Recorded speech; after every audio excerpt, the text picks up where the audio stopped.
இந்த அரோராவும் வாட்டர்மெலன் ஸ்டாரும் பண்றத வந்து சத்தியமா வந்து பார்க்கவே முடியல. அதுவும் நேத்து எபிசோட்ல பார்த்தீங்கன்னு வச்சுக்கோங்களேன், அவங்க வந்து அந்த ரூம்குள்ளேயே இருந்துட்டு காலையில வெளில வரமாட்டேன் அப்படின்னு சொல்லிட்டு அவங்க டீம் எல்லாமே உள்ளே இருந்திருப்பாங்க தெரியுமா? ஸோ அந்த டைம் இந்த சைட்லேருந்து வாட்டர்மெலன் ஸ்டார் அந்த கண்ணாடி நடுவுல இருக்கிறப்போ, அவங்க அப்படியே வந்து அந்த கண்ணாடியில வந்து கிஸ் பண்றப்போ, இவரும் அந்த கண்ணாடி கிட்ட போயிட்டு இப்ப பண்ணுங்க, பண்ணுங்க அப்படின்ட்டு அவங்க பண்ணது, அதெல்லாம் வந்து அவங்க வந்து ஃபன்னா பண்றாங்க ஓகே. பட் வாட்டர்மெலன் ஸ்டார் வந்து அத ஃபன்னா எடுத்துக்கிறாரா அப்படிங்கிறது என்னால வந்து புரிஞ்சுக்க முடியல. ஒரு விஜயத்த அவள வந்து எந்த அளவுக்கு வந்து கலாய்ச்சாலும், அவர் நடிக்கிறத பத்தியோ, இல்ல ஆடியன்ஸ் சப்போர்ட், அவர் ஃபேன்ஸ் அப்படின்னு சொல்லிட்டு உள்ள இருக்கவங்களும் சரி, விஜய் சேதுபதி சாரும் சரி, வீக்கெண்ட்ல என்னதான் இன்டைரக்ட்டா அவர கலாய்ச்சாலும், அவர் அத அப்படியே நம்பி அத சீரியஸா எடுத்துக்கிட்டு அத பெருமையா வந்து ஃபீல் பண்ணிக்கிறாரு. இதே மாரி தான் லாஸ்ட் வீக்கும் பார்த்தீங்கன்னு வச்சுக்கோங்களேன், நான் மடியில படுத்துக்கிறேன் அப்படின்னு மடியில படுத்தாரு. அப்புறம் இந்த கண்ண பார்த்துட்டே இருந்தா எனக்கு லவ் பண்ணணும்னு தோணுதுன்னாரு. இந்த மாரி பேக் டு பேக் வந்து ஓப்பனாவே அரோரா வந்து நான் உங்களுக்கு ட்ரை பண்றேன், உங்க வீட்ல வந்து பேசுறேன், என்னென்னமோ சொல்லிட்டு தான் இருந்தாரு. ஸோ அரோரா பார்த்தீங்கன்னா வந்து சும்மா ஒரு கன்டென்ட்டுக்காக அவங்க பண்றாங்க அப்படிங்கிறது ஓகே. பட் அத வந்து வாட்டர்மெலன் ஸ்டார் வந்து புரிஞ்சுக்கிட்டாரா இல்லையா அப்படிங்கிறது தெரியல. பட் என்னதான் இருந்தாலும் இதெல்லாம் பார்க்கறதுக்கே ஒரு மாரி இரிட்டேட்டிங்கா இருக்குது.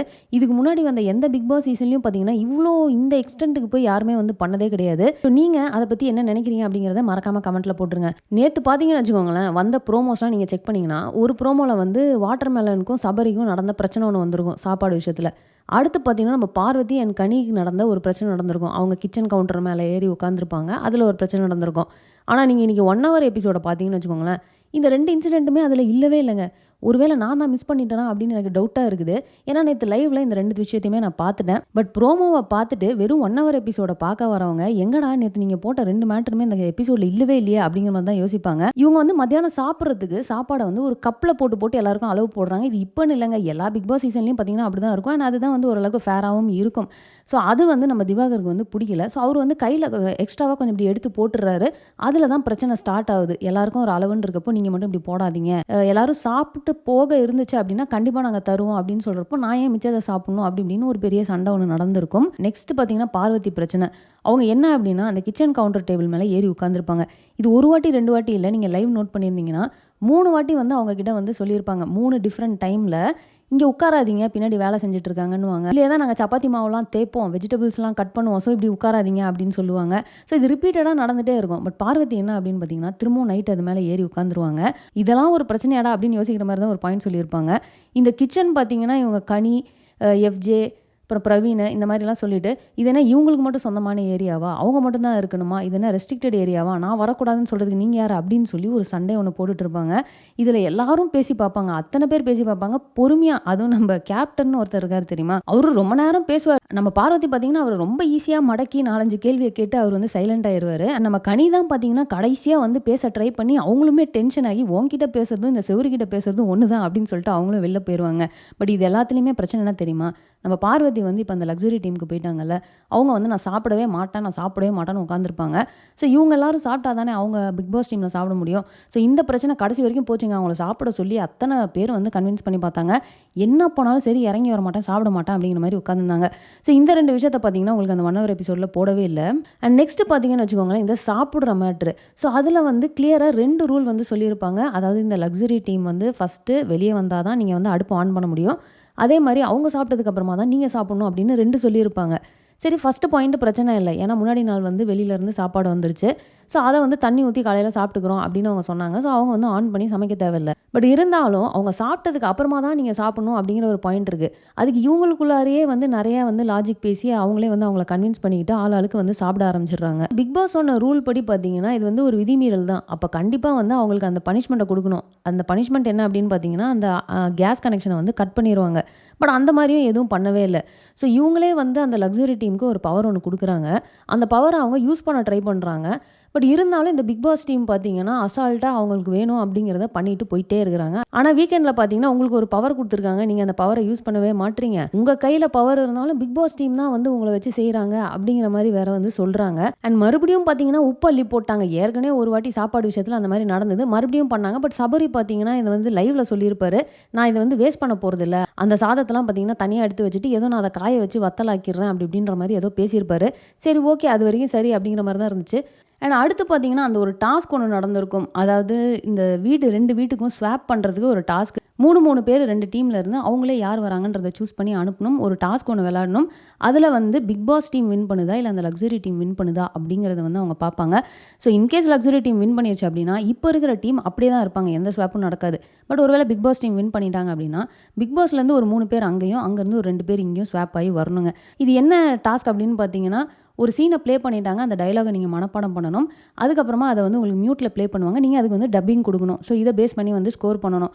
ஸோ இதில் பார்த்தீங்கன்னா ஃபஸ்ட்டு சபரி வந்து டயலாக்ஸ் அவ்வளவும் தப்புனாலும் ஒரு டப்பிங் பாயிண்ட் ஆஃப் வியூவில் வந்து கொஞ்சம் மிஸ் பண்ணாமல் அழகாக வந்து அங்கே லிப்ஸிங்கை வந்து ஓரளவுக்கு பண்ணி முடிச்சிருவாரு. நம்ம பிரவீன் தாங்க இதில் வந்து நான் சொல்லணும் அப்படின்னு நினச்சேன். பயங்கரமாக ப்ரிப்பேர் பண்ணிவிட்டு ஒரு 3-4 வாட்டி அந்த வீடியோவை போட சொல்லி லைவ்லலாம் பார்த்தீங்கன்னா ரொம்ப நேரம் ப்ரிப்பேர் பண்ணியிருப்பாங்க. இது ரொம்ப கஷ்டமான ஒரு டயலாகாக வேறு இருந்தது. ஏதாவது ஃபேமஸான டயலாகை போட்டிருந்தா கூட பரவாயில்ல. ஸோ இந்த டயலாக் அவர் மனப்பாடம் பண்ணிட்டு பேசலான்னு உள்ளே வந்தால் கரெக்டாக அப்போ தான் பார்வதி, வாட்டர்மெலனு, அப்புறம் எஃப்ஜே இவங்களுக்குள்ளார ஒரு பிரச்சனை ஒன்று ஸ்டார்ட் ஆயிரும். இதுக்கு முன்னாடி சபரி வந்தப்போவே கிளியராக சொல்லியிருப்பாரு, நான் வந்தோடனே நீங்கள்லாம் பேசாதீங்க, நீங்கள் பேசுனீங்கன்னா நான் ப்ரிப்பேர் பண்ணி வச்சதெல்லாம் எனக்கு மறந்துடுது. ஸோ அடுத்து வரப்போ பேசாதீங்கன்னு அவ்வளோ சொல்லியும் கரெக்டாக நம்ம பிரவீன் உள்ளே வருவார். இவங்க கத்துனதை கேட்டு நமக்கே வந்து வீட்டில் ஏதாவது பண்ணிட்டு இருந்தோன்னா அதை பண்ணணுன்னே தோணாது போல, அவ்வளோ இரிட்டேட்டிங்காக இருந்தது. இதை வந்து பிரவீன் கேட்டுட்டு கண்டிப்பாக அவரோட டைலாக் ஃபுல்லாகவே அவருக்கு பிளாங்க் ஆயிருக்கும். அதில் எந்த டவுட்டுமே கிடையாது. பார்வதியும் திவாகரும் பார்த்தீங்கன்னா உட்காந்துருக்காங்க. அண்ட் அவங்க பக்கத்தில் ஜட்ஜஸ் 2 பேர், அதாவது எஃப்ஜே அண்ட் வியானா உட்காந்துருக்காங்க. அவங்களுக்கு வந்து அங்கே இடமே இல்லை. ப்ளஸ் பக்கத்தில் அவங்க பேசிக்கிட்டே இருக்காங்க. அப்படிங்கிறனால எங்களால் ஜட்ஜ் பண்ண முடியல, நீங்கள் போய் அந்த சைடு உட்காருங்க அப்படின்னு. ஆனால் அந்த எஃப்ஜே சொன்னதே பார்த்தீங்கன்னா ஒரு மாதிரியான ஒரு டோனில் தான் சொல்லியிருப்பாரு. பட் அவர் சொன்னது வந்து ஒரு கரெக்டான பாயிண்ட் தான். ஏன்னா அவர் அந்த ஆங்கிள் இருந்து உட்காந்து பார்த்தா தான் இவங்க பேசுறது தெரியுது அண்ட் ப்ராப்பராக ஜட்ஜ் பண்ண முடியும். ப்ளஸ் இவங்க பக்கத்தில் உட்காந்து பேசிக்கிட்டே இருந்தாங்கன்னா அவரால் ஜட்ஜ் பண்ண முடியாது. ஸோ நம்ம பார்வதி உடனே நான் ஏன் அங்கே போய் உட்காரணும் அப்படின்னு சொல்லிட்டு வாட்டர்மெலனும் சரி பார்வதியும் சரி 2 பேரும் பயங்கரமாக ஆர்கியூ பண்ணி கடைசியில் எஃப்ஜே அண்ட் வியானா வந்து நான் ஏஞ்சி போயிடுறேன் அப்படின்னு சொல்லிட்டு அவங்க 2 பேரும் அந்த பக்கம் போயிடுறாங்க. அப்பவும் இவர் விடாமல் நீங்கள் வந்து பர்சனல் அட்டாக் பண்ணுறீங்க, நீங்கள் இப்படி பேசுகிறீங்க அப்படி பேசுகிறீங்கன்னு கத்திடுறாரு. இதில் வந்து பிரவீன் உண்மையாக பாவமாக இருந்துச்சு. அவர் வந்து டோட்டலாக பிளாங்க் அவுட் ஆகிட்டாரு. அண்ட் அவர் வந்து சுத்தமாக ஒழுங்காகவே பெர்ஃபார்ம் பண்ணல. அப்புறம் வந்து அவர் வாட்டர்மெலன் அவர்கிட்ட வந்து பேசின விஷயங்கள்லாம் வந்து அவ்வளோ பொறுமையாக பேசுவார். பட் இருந்தாலும் எந்தளவுக்கு ஒரு ஹர்ட் ஆயிருக்காரு அப்படிங்கிறது ஒரு வேர்ட்ஸ்லேயே வந்து தெரியும். ஏன் இப்படி பண்ணுறீங்க, நான் வந்து ஒரு ஆர்டிஸ்ட்டு, இப்போ தான் நான் வந்து வளர்ந்து வரேன், நான் என்னோட டேலண்ட்டை காட்டணும்னு நினைக்கிறேன், உங்களுக்கு ஏன் இந்த வேலை அப்படின்னு கேட்பாரு. அண்ட் நம்ம வாட்டர்மெலன் அதுக்கும் பார்த்தீங்கன்னா, எப்பா உனக்கு பர்ஃபார்மன்ஸ் பண்ண தெரிலனா அதை வந்து நீ என்ன ப்ளேம் பண்ணக்கூடாது அப்படிங்கிற மாதிரி பயங்கரமாக கத்தி விட்டுருவாரு. அண்ட் அதுக்கப்புறம் இந்த டாஸ்க் எல்லாம் பெர்ஃபார்ம் பண்ணி பார்த்தீங்கன்னா உங்களுக்கு வந்து பிக் பாஸ் டீம் தான் வந்து வின் பண்ணுறாங்க. அண்ட் பிக் பாஸ் டீம்லேருந்து இப்போ வந்து ஸ்வாப் பண்ணணும் அப்படிங்கிற ஒரு சிச்சுவேஷன் வரப்போ அவங்க வந்து பார்வதி, ஆதிரை அண்ட் திவாகரை வந்து அங்கே அனுப்புகிறாங்க. இதில் நீங்கள் நோட் பண்ண வேண்டிய விஷயம் என்னென்னா, ஆல்ரெடி லக்ஸரி டீமில் அரோரா இருக்கனால நம்ம திவாகர் வந்து அங்கே போகலாம் அப்படின்னு அவர் ஒரு பிளானை போட்டிருப்பாரு. என்னென்னத்தெல்லாம் பிளான் பண்ணாரோ தெரியலை. அந்த சைடு வந்து ரொம்ப கிளவராக கமுருதின்னு நான் அரோராவை வந்து இங்கே அனுப்புகிறேன் அப்படின்ட்டாங்க. அதை கேட்டோம் நம்ம வாட்டர்மெலனோட ஹார்ட்டே பிளாஸ்ட் ஆயிடுச்சுன்னா பார்த்துக்கோங்க. அதுக்கப்புறம் பார்த்தீங்கன்னா இந்த நாமினேஷன், ஸோ இந்த லக்ஸரி டீமில் இருக்கவங்க பார்த்தீங்கன்னா நாமினேஷன் பாஸ்க்கு வந்து யாராவது அவங்களே வந்து நான் இல்லை இந்த நாமினேஷன்லேருந்து வெளியே வந்துக்கிறேன் அப்படின்றத அவங்களுக்குள்ளே பேசி டிசைட் பண்ணோம். அப்போ நடந்துச்சு பாருங்கள் பிரச்சனை. இந்த ஓட்டிங் பேசிஸில் போகணும் அப்படின்னாலும் நம்ம திவாகர் டக்குன்னு எந்திரிச்சிருவார். ஆனால் உண்மையாங்க அவர் வந்து எந்திரிச்சு இந்த மாதிரிலாம் பேச ஆரம்பிச்சாருன்னா அவரை வந்து ஹேண்டில் பண்ணுறதுக்கு அந்த வீட்டில் ஒரு கரெக்டான ஆள் யாருமே கிடையாது. ஆனால் அந்த இடத்துல தான் நம்ம ஆதிரை ஒரு சூப்பரான டெக்னிக்கை யூஸ் பண்ணியிருப்பாங்க. கடைசியாக டையில் வந்துடும் ஆதிரைக்கும் நம்ம திவாகருக்கும். அவர் பேசுறதுக்கு முன்னாடி நேராக அவர்கிட்ட போயிட்டு எனக்கு இந்த சான்ஸ் வேணும், எனக்கு கண்டிப்பாக வேணும் அப்படி இப்படின்னு கேட்டோன்னா அவர் சரி ஓகேப்பா நீ போ அப்படின்ற மாதிரி சொல்லிடுவார். ஸோ எனக்கு தெரிஞ்சு அவரை வந்து கன்வின்ஸ் பண்ணுறதுக்கான ஒரே வழி என்ன அப்படின்னா, அவர்கிட்ட ஆர்கியூ பண்ணியோ கத்தியோ சண்டை போட்டோ ஒன்றுமே பண்ண முடியாது. இந்த மாதிரி நேராக போயிட்டு பொறுமையாக உட்காந்து அவர்கிட்ட எக்ஸ்பிளைன் பண்ணால் டக்குன்னு கிவ் அப் பண்ணிடுவார் அப்படின்னு நினைக்கிறேன். இது எந்த அளவுக்கு ஒர்க் அவுட் ஆகும் அப்படின்னு தெரியல. ஸோ ஆக மொத்தம் பார்த்தீங்கன்னா இந்த ஓட்டிங்லேயுமே நம்ம பார்வதிக்கு தான் எக்கச்சக்க ஓட்டு வந்திருந்தது. ஒரு விஷயத்தை வந்து நம்ம வந்து பதிவு பண்ணணும், அதை வந்து இப்போ அங்கே ரெஜிஸ்டர் பண்ணணும் அப்படிங்கிறதுக்காக 2 பேரும் மாற்றி மாற்றி பேசிக்கிறாங்க. அதுவும் பார்த்தீங்கன்னா நான் தான் பெஸ்ட்டுன்ற மாதிரி தான் இருக்கும் அவங்க பேசுகிறதே. ஸோ இது வந்து நான் முன்னவே யோசிச்சுட்டு இருந்தேன், ஏதோ ஒரு பாயிண்டில் 2 பேருக்கும் வந்து பயங்கரமாக முட்டிக்க போகுதுன்னு.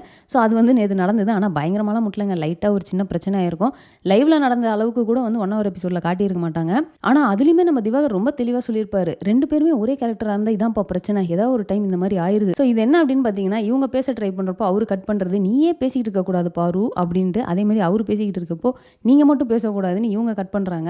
ஸோ ஆக மொத்தம் அவங்க பேசினது என்ன அப்படின்னு பார்த்தீங்கன்னா, திவாகருக்கு வந்து கமருதீனோட நடந்த சண்டை, கெமியோட நடந்த சண்டை, ஸோ இவங்க எல்லாரோடையும் இவர் வந்து சண்டை போட்டதுனால தான் அவங்களோட பிஹேவியரை வந்து இவர் எக்ஸ்போஸ் பண்ணிட்டாராமா. அதனால தான் வீட்டில் இருக்கவங்கலாம் வந்து அவங்கள வந்து நாமினேஷன்லேயே வந்து கொண்டு வந்தாங்களாம். ஸோ அதுக்கு எல்லாத்துக்குமே காரணம் இவர் தான் அப்படின்ற மாதிரி பேசிகிட்டு இருப்பாரு. நம்ம பார்வதியுமே வந்து இது எனக்கு ஒத்துக்க முடியாது, இது நானுமே பிரச்சனை பண்ணியிருக்கேன் அப்படிங்கிற மாதிரி ஒரு சின்னதாக ஒரு 2 பேருக்குள்ள ஒரு ஆர்கியூமெண்ட் நடக்கும். பட் கொஞ்ச நேரத்துலேயே அவங்க ஒன்று சேர்ந்துருவாங்கன்னு வச்சுக்கோங்களேன். ஸோ அவ்வளோதாங்க. ஆக்சுவலாக இந்த எபிசோடில் நடந்த எல்லாத்தையுமே நம்ம பார்த்துட்டோம். ஸோ அடுத்து லைவை பார்ப்போம். இது ரிலேட்டடாக என்ன நடக்குதோ அதை வந்து நான் இன்னொரு வீடியோவில் உங்ககிட்ட ஷேர் பண்ணுறேன். ஸோ நீங்கள் வந்து இந்த பிக் பாஸ் பார்த்துட்ருக்கீங்க அப்படின்னா, இதுக்கு முன்னாடி வந்த சீசனுக்கும் இந்த சீசனுக்கும் கம்பேர் பண்ணால் எது உங்களுக்கு பெட்டர்னு தோணுது? இந்த சீசன் வந்து இப்போ பிக்கப் ஆயிருச்சா? உங்களுக்கு பிடிச்சிருக்கா பிடிக்கலையா அப்படிங்கிறத கமெண்ட்டில் போட்டுருங்க. ஸோ அவ்வளோதாங்க இந்த வீடியோ நான் இதோட முடிச்சுக்கிறேன். இந்த வீடியோ உங்களுக்கு பிடிச்சதை லைக் பண்ணுங்கள், உங்கள் ஃப்ரெண்ட்ஸ் எல்லாருமே ஷேர் பண்ணுங்கள். மறக்காமல் சேனலை சப்ஸ்கிரைப் பண்ணி சப்போர்ட் பண்ணுங்கள். நெக்ஸ்ட் ஒரு இன்ட்ரெஸ்டிங்கான வீடியோவில் மீட் பண்ணுறேன். தேங்க்ஸ் ஃபார் வாட்சிங். Bye by.